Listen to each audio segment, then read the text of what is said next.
Ассаламу алейкум. Вот, уважаемые друзья, сегодня 23 августа. Я вам хочу показать ребят, которые с 6 августа... Unit pasukan khusus Ahmad Cheknya dan Angkatan Bersenjata Rusia menghancurkan satu senjata artileri gerak sendiri, satu pengangkut personel lapis baja, dan satu fasilitas penyimpanan amunisi Angkatan Bersenjata Ukraina di arah Kursk. Demikian dilansir Mayor Jenderal Abdi Alaudinov, Wakil Kepala Direktorat Militer Politik Utama Angkatan Bersenjata Rusia dan Komandan Unit Pasukan Khusus Ahmad Cheknya. Kami menghancurkan satu pengangkut personel lapis baja dan satu senjata artileri gerak sendiri, lalu meledakkan fasilitas penyimpanan amunisi tempat beberapa kendaraan militer disimpan, ditulisnya di Telegram. Kami meledakannya tak lama setelah pengiriman tiba di sana.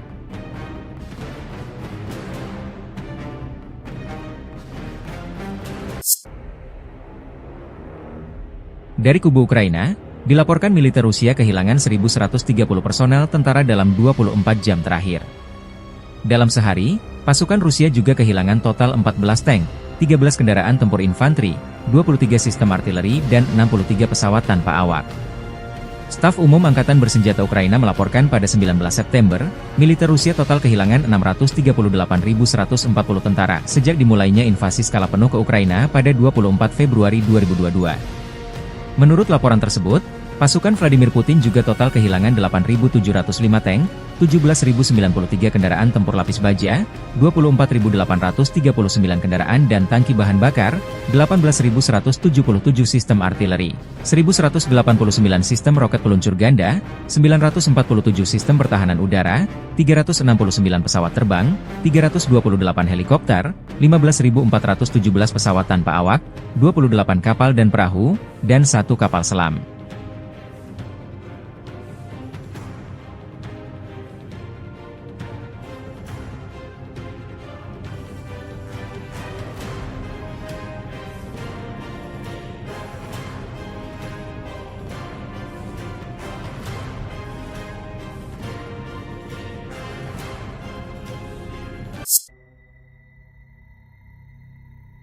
Pasukan Rusia terus melancarkan serangan ke posisi Ukraina di wilayah Kursk. Dalam 24 jam terakhir, Rusia menggagalkan 3 upaya Ukraina untuk menerobos perbatasan di wilayah Kursk selama 24 jam terakhir, kata Kementerian Pertahanan. Angkatan Bersenjata Ukraina kehilangan lebih dari 300 personel militer sepanjang hari. Total kerugian Kiev telah mencapai lebih dari 14.950 orang selama menerobos wilayah Rusia di Kursk. Unit-unit dari kelompok tempur utara Rusia menggagalkan serangan balik musuh menuju permukiman Borky, Kremenoye, Lyubimovka, dan Obuhovka. Seorang prajurit Ukraina ditangkap. Militer Rusia juga berhasil menggagalkan 3 upaya militer Ukraina untuk menerobos perbatasan dekat Novy Put, Malaya Obuhovka, dan Medvesye. Sepanjang hari, Ukraina kehilangan lebih dari 300 prajurit dan 14 kendaraan lapis baja, termasuk sebuah tank, 2 kendaraan tempur infanteri, sebuah pengangkut personel lapis baja, dan 10 kendaraan tempur lapis baja, serta 2 artileri, sebuah mortir, 2 stasiun peperangan elektronik, dan 7 kendaraan. 3 penyeberangan ponton hancur. Противник начал отступать, когда наши группы начали завозить. Наша, так сказать, боевая задача была завести штурмовые группы, прикрыть их своим огнем, так как у нас крупнокалиберный пулемет. Плюс мы надеялись на эффект неожиданности, потому что машина ихняя. На это был расчет, то есть сохранить людей, плюс машину саму, чтобы в дальнейшем она продолжала выполнять свою боевую задачу. Ну и мы, естественно, остались живы. По нам отрабатывала FPV. На первом заходе мы успешно завезли штурмовую группу, то есть за счет сработал эффект неожиданности, скорость. Все сделали быстро, четко. На второй заходе, завозя штурмовую группу, нас поразила FPV, повредила нам колесо. Но штурмовую группу мы высадили, она успешно начала продвижение дальше. Парни сработали четко. Ну а мы на спущенном колесе вернули машину в пункт дислокации, где отремонтировали и подготовили ее к дальнейшим задачам.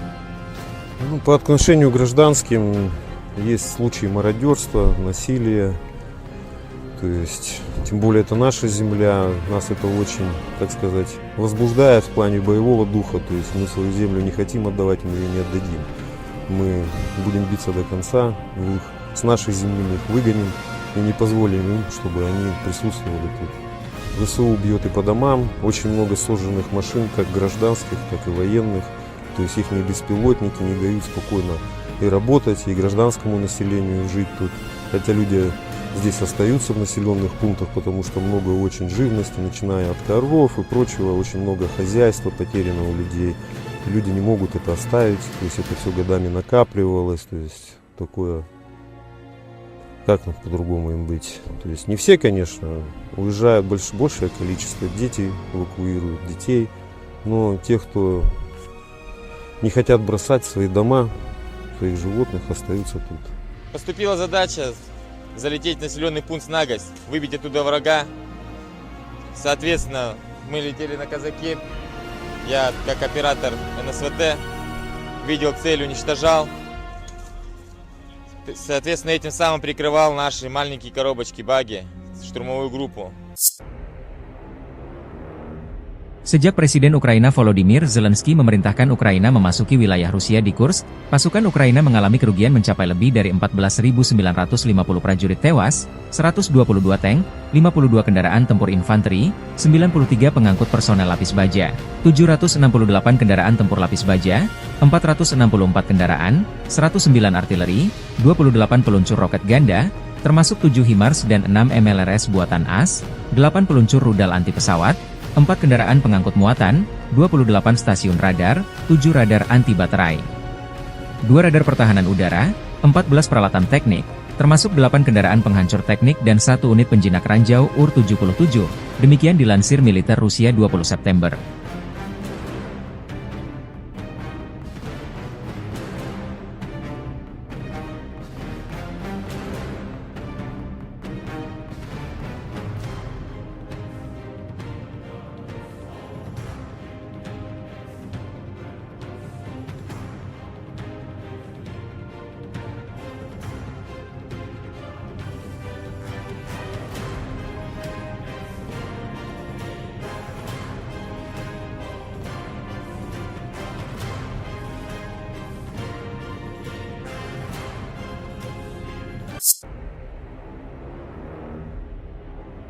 Drone FPV milik Zapad Group menjatuhkan lebih dari selusin heksakopter Baba Yaga milik Angkatan Bersenjata Ukraina.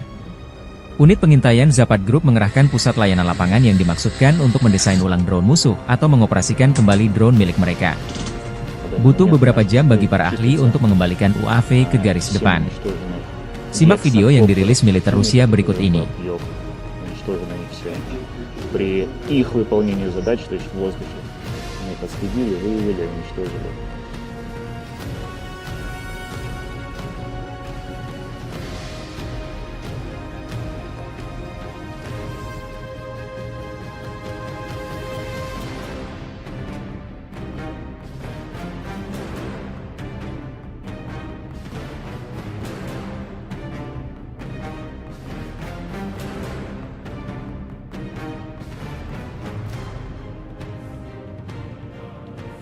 Технику мы используем кумулятивку, обычно ПГ-7, ПГ-С, ПГ-ВЛ.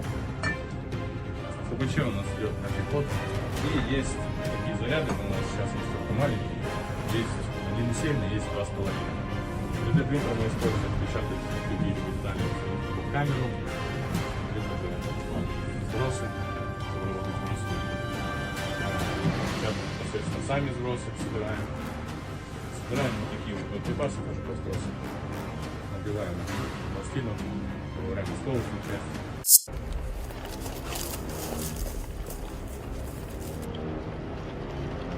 Rusia merilis rekaman drone Supercam Brigade Marinir Armada Pasifik mendeteksi perangkat keras Angkatan Bersenjata Ukraina yang disembunyikan di hanggar dekat Ugledar dan mengarahkan tembakan MLRS ke sasaran. Lokasi di arah Donetsk Selatan. Kendaraan udara nirawak Supercam dari Marinir Armada Pasifik, grup pasukan Vostok, mendeteksi perangkat keras militer Ukraina yang disembunyikan di hanggar dekat Ugledar, arah Donetsk Selatan. Tim UAV mengarahkan MLRS BM-21 Grad ke sasaran musuh. UAV Supercam digunakan untuk pengintaian mendalam di belakang garis pertahanan musuh. Ia dapat terbang hingga 70 km jauhnya ke belakang. Berkat motor listriknya, kendaraan ini hampir senyap dan kamera internalnya adalah yang terbaik di kelasnya. районе, наблюдаю точку. Тоже задачу вести, наблюдать. Сейчас поднимаем высоту, уходим в район работы.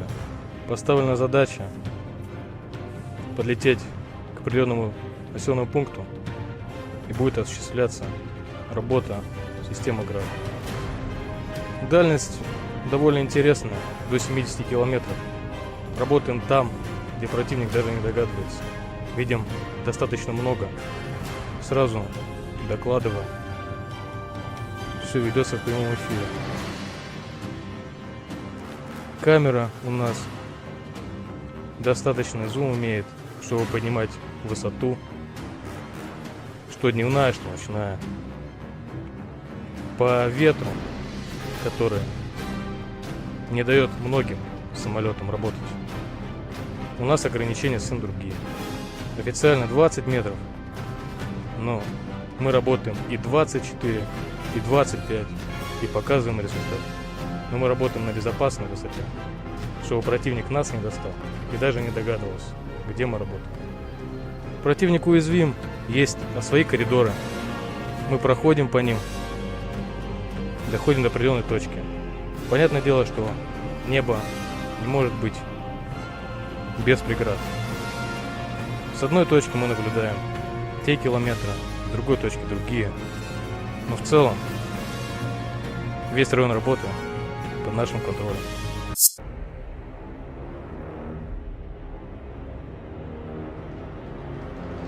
Militer Rusia menghancurkan sejumlah titik persembunyian tentara Ukraina di wilayah Grodovka Donetsk. Rekaman kompilasi drone batalion, J-Atlan, dari kelompok pusat, Angkatan Bersenjata Rusia menghancurkan satu persatu lokasi musuh. Pilot pesawat tak berawak mengusir militan Ukraina yang bersembunyi di gedung-gedung di Grodovka. Setelah berlatih dengan drone FPV, kelompok penyerang kami langsung bekerja di garis depan, demikian keterangan videonya.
Подразделениями группировки войск «Север» на Липцевском и Волчанском направлениях нанесено поражение формированием 57-й мотопехотной бригады 5-го пограничного отряда Государственной пограничной службы Иностранного легиона обороны Украины и 113-й бригады территориальной обороны в районах населенных пунктов Харьков, Липцы и Волчанск. Отражена контратака штурмовой группы националистического батальона «Кракен». Противник потерял более 195 военнослужащих, бронетранспортер, 3 автомобиля и 122 мм самоходную артиллерийскую установку 2С1 «Гвоздика». Подразделения группировки «Запад» улучшили тактическое положение и нанесли поражение живой силе и технике 14-й, 44-й, 53-й, 63-й, 116-й механизированных, 3-й штурмовой бригад, 1-й бригады Национальной гвардии Украины и 125-й бригады территориальной обороны в районах Ковшаровки, Васильевки, Красного Лимана, Петропавловки, Боровой, Нововодянова, Кругляковки и Серебрянки. Потери противника составили до 420 военнослужащих, боевая бронированная машина «Казак», 11 автомобилей, самоходная артиллерийская установка «Брейвхард», гаубица FH-70, 2 гаубицы М777, гаубица М198, орудие Д-20, самоходная артиллерийская установка «Гвоздика», гаубица Д-30 и РСЗО «Верба». Уничтожено 3 станции радиоэлектронной борьбы и 3 полевых склада боеприпасов. Подразделения южной группировки войск в результате активных и решительных действий освободили населенный пункт Георгиевка. Нанесли поражение формированием 24-й, 28-й, 30-й, 33-й, 118-й механизированных, 143-й пехотной и 56-й мотопехотной бригад в районах Константиновки, Курахова, Григоровки, Залезнянского и Часова Яра. ВСУ потеряли до 690 военнослужащих, 2 боевые машины пехоты «Мардер», 8 автомобилей, 155 мм гаубицу М777, 3 122 мм гаубицы Д-30, 105 мм орудие М119, станцию радиоэлектронной борьбы «Анклав-Н» и радиолокационную станцию контрбатарейной борьбы «Антипикю-50».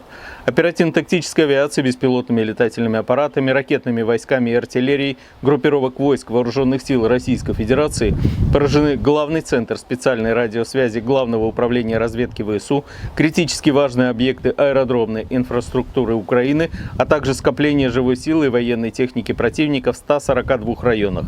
Средствами противовоздушной обороны сбиты 41 украинский беспилотный летательный аппарат самолетного типа. Подразделения группировки войск «Центр» заняли более выгодные рубежи. Нанесли поражение живой силе и технике 68-й пехотной, 71-й егерской, 5-й штурмовой бригад и 109-й бригады территориальной обороны ВСУ в районах Дзержинска, Калинова, Горького, Михайловки и Розовки. Отразили 9 контратак штурмовых групп 25-й воздушно-десантной бригады, отдельной штурмовой бригады Национальной полиции «Людь», 2-й, 3-й, 12-й и 142-й бригад Национальной гвардии Украины. Потери противника составили свыше 510 военнослужащих, 2 автомобиля, 152 мм гаубица М100Б, 122 мм гаубица Д-30, 105 мм орудие М101 и 100 мм противотанковая пушка МТ-12 «Рапира». Подразделения группировки войск «Восток» улучшили положение по переднему краю, нанесли поражение живой силе и технике 58-й мотопехотной бригады и 118-й бригады территориальной обороны в районах населенных пунктов Доброволье и Золотая Нива. Отражены 2 контратаки штурмовых групп 72-й механизированной бригады. Противник потерял до 95 военнослужащих, 2 автомобиля, самоходные артиллерийские установки «Цезарь» и «Богдана», гаубицу Д-30. Подразделениями группировки войск «Днепр» нанесено поражение формированием 141-й пехотной бригады и 39-й бригады береговой обороны в районах Веселянки и Юльевки. Потери ВСУ составили до 30 военнослужащих и 2 автомобиля. Дорогі українці, українки, зараз в Сумах тривають рятувальні роботи після удару російської бомби. Влучання по пансіонату для літніх людей. За наявною зараз інформацією, в будівлі були майже 300 людей. Більше 200 пацієнтів та 60 осіб персоналу. Триває евакуація людей і перевіряється, чи є люди під завалами. Відомо вже про поранених, щонайменше 1 людина загинула. Мої співчуття. Росія не могла не знати, що цей пансіонат для літніх людей не військова база, не військовий об'єкт. За одну сьогоднішню добу на цей час російські війська застосували вже майже 90 керованих авіабомб по наших містах, по українських позиціях. Обов'язково відповімо російській армії на цей терор. Відчутно відповімо. Сьогодні було багато роботи з військовими, зі спеціальними службами, доповідь головкома Сирського, доповідь служби зовнішньої розвідки, нарада з міністром оборони України та головою Служби безпеки України. Формуємо наповнення для детальних ґрунтовних перемовин з партнерами.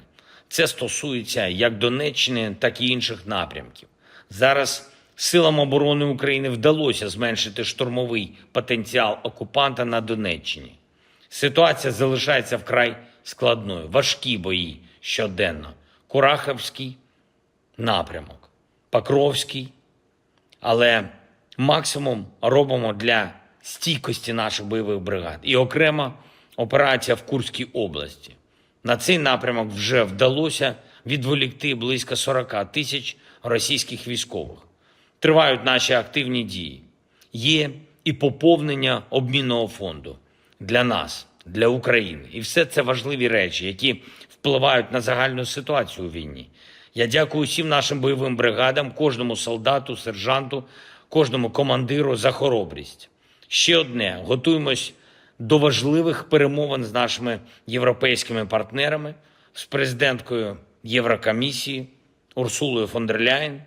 Зараз перед зимовим сезоном та й загалом цієї особливо вагомої осені у нас багато питань, які критично впливають на Україну, на життя наших людей.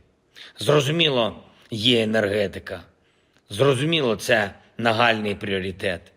Фронт – незмінний пріоритет. Це постачання і спільне виробництво зброї. Політична взаємодія. Ми вже почали перемовини щодо вступу України в Євросоюз. І процес перемовин має бути таким активним, який дійсно зміцнює всю європейську систему. Жодних сумнівів у силі європейського проєкту бути не може. А також тематика російських активів. Те, що має бути спрямовано на захист життя в Україні від російської агресії. Є чітке рішення про 50 мільярдів для України за рахунок російських активів. І потрібен механізм реалізації, щоб вже найближчим часом було відчутно, така підтримка для України є. Я дякую всім, хто допомагає Україні. Я дякую всім нашим людям. Слава Україні! Всего за 2023 год в вооруженные силы было поставлено порядка 140 тысяч беспилотных аппаратов различных типов. В текущем году выпуск беспилотников планируется увеличить в разы. Ну, а если сказать поточнее, практически в 10 раз. В 10 раз. Кроме того, расширяется линейка беспилотных систем и создаются безэкипажные катера. Вот сегодня тоже мы посмотрели на это. Роботизированные платформы многоцелевого применения. При этом большая их часть будет направлена в войска, находящиеся на линии боевого соприкосновения.